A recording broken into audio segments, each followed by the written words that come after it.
Good afternoon, children. Today I am going to explain the electoral process. Elections have played a major role in the working of India's democracy.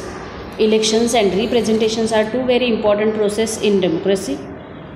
We know that people's representatives are selected through elections. Elections help to bring a change in power through peaceful means. Different political parties get an opportunity to rule. Policies of the government and life of society also changes. As new government is elected, as the new representatives are elected, the policies and schemes are changed, right? The government changes the policies, government changes the schemes, new schemes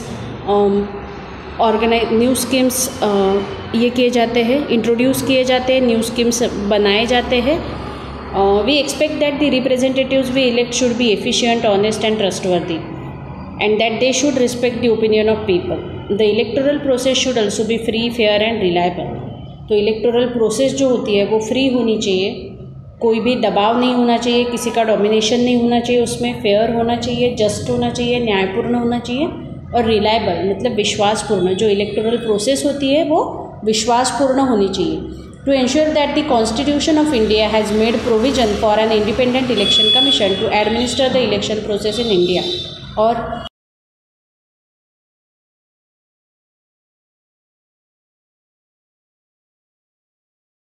constitution में provisions किए गए हैं जो independent election commission बनाया गया है और वो इलेक्शन प्रोसेस को एडमिनिस्टर करता है. The election commission of India and the state level state election commission conduct all important elections in our country. The entire process of elections from declaring the date of elections to the declaration of results is carried out under the direction and control of election commission.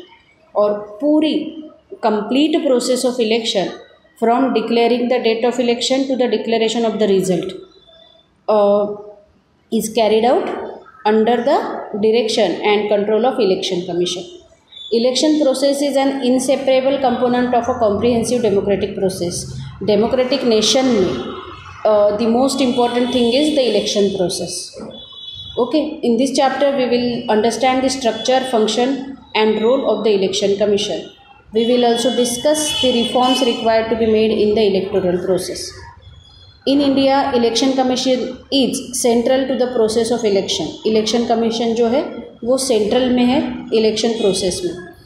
Art 324 of the Indian Constitution has established this autonomous body. Autonomous means पूरी तरह से स्वतंत्र होती है, इस पर किसी का दबाव नहीं होता, कोई dominate नहीं कर सकता.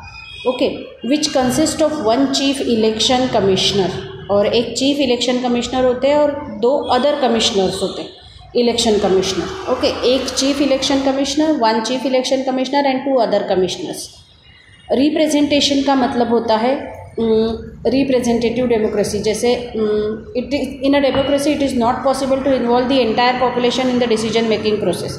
पूरी की पूरी पॉपुलेशन वहाँ पर जाकर डिसीजन तो नहीं ले सकती या डिसीजन मेकिंग प्रोसेस में पार्टिसिपेट भी नहीं कर सकती. इसीलिए